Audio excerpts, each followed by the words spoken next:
Good afternoon, everyone. My name is Nicole Chalet de Villavicencio. I'm the Vice President and co-founder of the AHA Society, and I'm also accompanied by our board here for a very special presentation. Founded in 2011, the Alexander Hamilton Awareness Society its mission is to serve as an open and active resource for factual and well-researched information on Alexander Hamilton and the founding era. The AHA Society undertakes and encourages quality scholarship in order to end the perpetuation of myths and misrepresentations that have inhibited proper understanding of Alexander Hamilton's life and legacy. As part of that mission, the AHA Society has bestowed National Hamilton Scholar designations to individuals who have significantly advanced the scholarship on Alexander Hamilton and his contributions to the nation. Since 2012, only 6 people have been designated National Hamilton Scholars. We are proud today to present the National Hamilton Scholar Award to Dr. Kate Elizabeth Brown.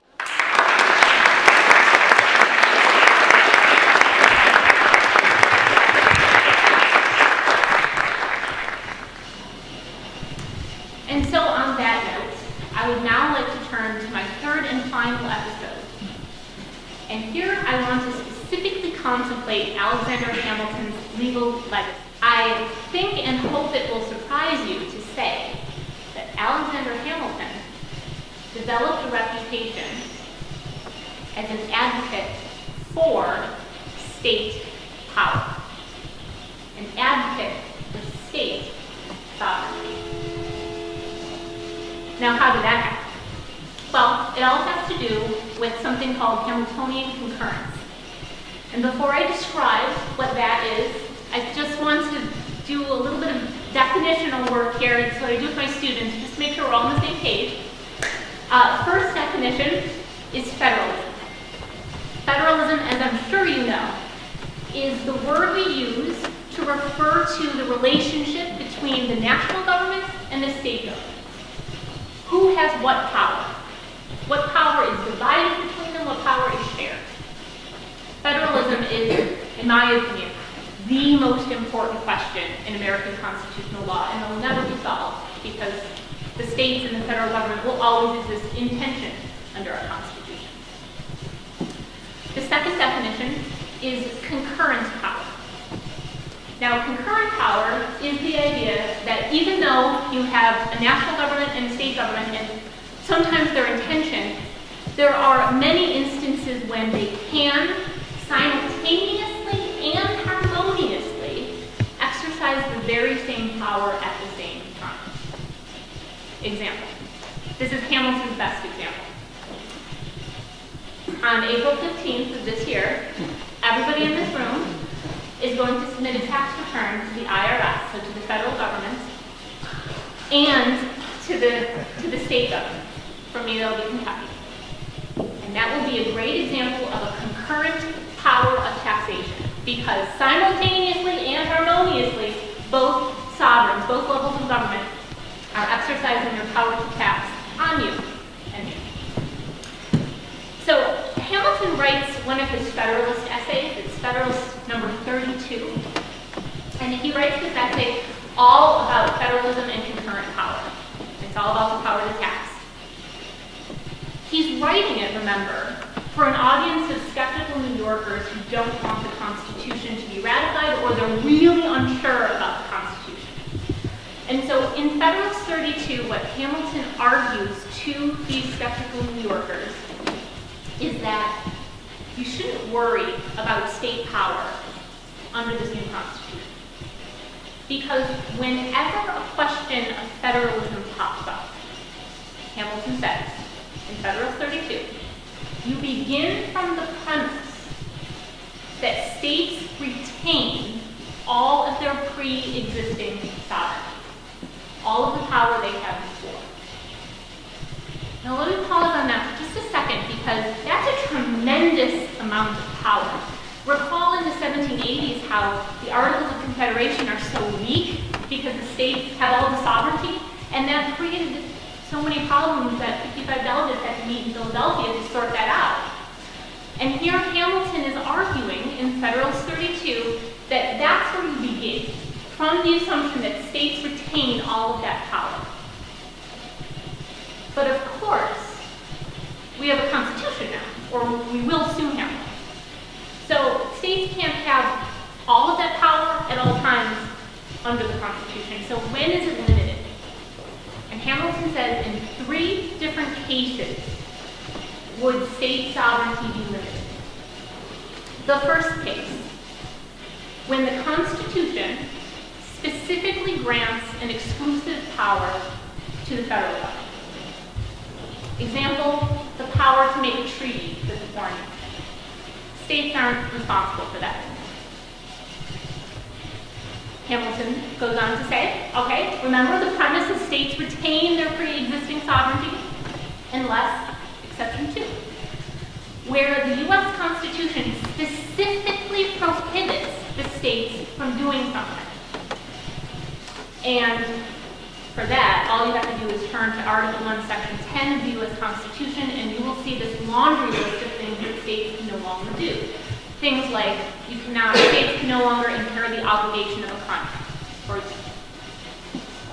But Hamilton's third exception, so the third case in which state sovereignty would be limited, is the fun one, the one all the lawyers love, because it's based on the situational context.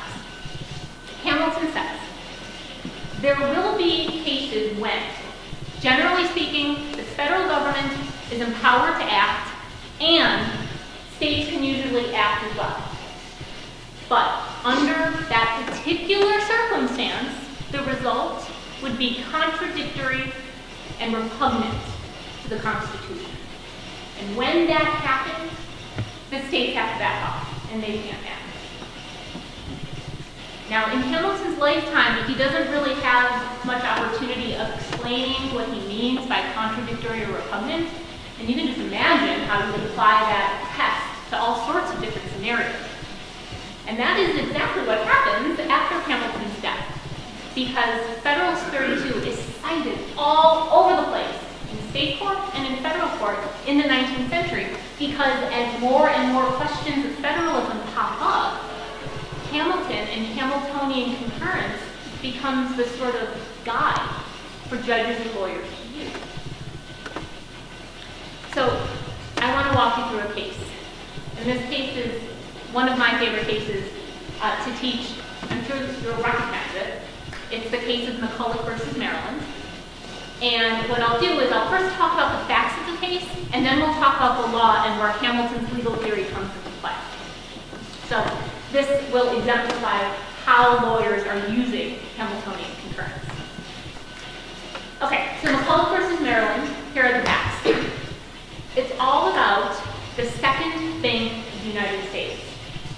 Now, I know you will remember that Alexander Hamilton, back in the early 1790s, when he's imagining his economic plan to restore our public credit worthiness, part of the plan is to set up a central bank. And there's questions about whether or not the Constitution will authorize Congress to set up a national bank. And Washington is conflicted enough to ask his advisors, Jefferson and Hamilton, to write opinions on the matter. And Hamilton, of course, comes up with an opinion that says Congress can create a bank. And Washington agrees, and the first Bank of the United States comes into existence. But by its charter, the first Bank of the United States would only be around and operating for 20 years unless Congress renewed its charter. So 1811, 20 years later, comes and goes, and Congress declines to recharter the bank, and it closes its doors. Okay, well then what happens? Well, we fight another war with Great Britain. And on the flip side of the war, President Madison and his Congress think, you know, it would have been really nice to have a central bank to help us finance that. So maybe we should recharter Hamilton's central bank. And so the Second Bank of the United States is rechartered in 1806. At the same time, the state of Maryland is recovering from the War of 1812, and they're looking for ways to raise revenue. And so they decide to place a tax on foreign corporations doing business in the state as banks. Now, what that means, a foreign corporation only means a business doing business in Maryland, a corporation doing business in Maryland that wasn't chartered by Maryland.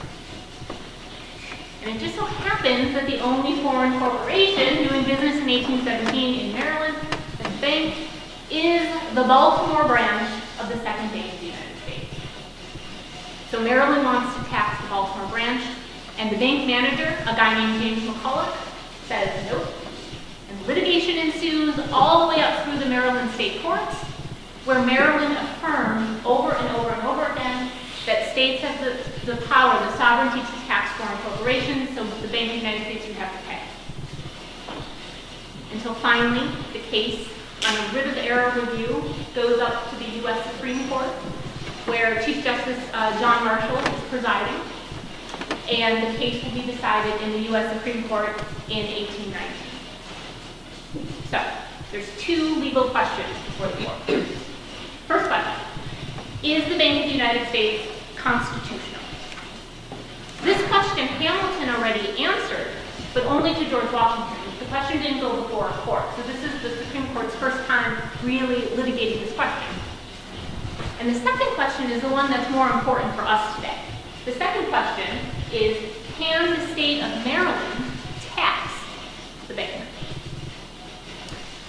Well, we're not going to be surprised to learn that the lawyers for the bank, for McCulloch, use Alexander Hamilton's legal arguments all over the place, because he is the guy who wrote this wonderful, long but wonderful treatise about why the first Bank of the United States is constitutional.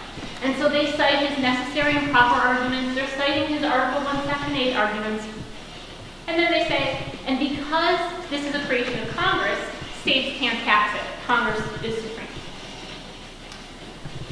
But I hope it's surprising to you, it certainly was surprising to me, to learn that the lawyers for the state of Maryland rely on Alexander Hamilton's legal arguments even more. And what they're using is Federalist 32.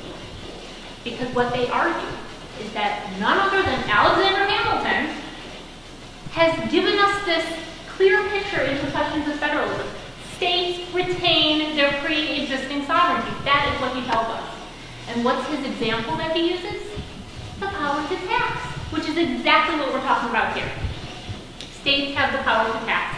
Foreign corporations, we've always done it, we can do it now, it doesn't violate any of his exceptions, boom, we can ask Maryland, Baltimore branch to pay this tax. So John Marshall, who of course is an admirer of Hamilton and a longtime Federalist, he has to decide between Hamilton, the advocate of Congress and congressional power, Hamilton, the advocate of state power. What is he going to do? Well, he sides with Hamilton, the advocate of congressional power. And he argues that, one, to the first legal question, of course the bank is constitutional. Hamilton got that right off the bat. But on the second, trickier question about state sovereignty and power to tax, Marshall says that this is one of those situations that's contradictory and repugnant to the Constitution. Why? Because Congress can charter this bank. The bank exists, and it should exist. It's constitutional. And usually, states can tax foreign corporations. But, famously, because the power to tax is the power to destroy, the states can effectively curb Congress from exercising its constitutional authority, and that's contradictory and repugnant to the Constitution. So, I love teaching McCulloch versus Maryland because it's a great case, and because it's such a good case to demonstrate the impact of Alexander Hamilton's influence over law, right? You can't talk about this case without talking about Hamilton. And the lawyers couldn't make their case without using Hamilton. So McCulloch versus Maryland demonstrates how Hamilton had a long-lasting impact on the important questions of American federalism, just like he had such an important impact on rights and liberties for New Yorkers, as well as executive power under our new Constitution. I hope I've persuaded you that Hamilton had a profound influence over American law, and I really look forward to your questions. Thanks for being here today.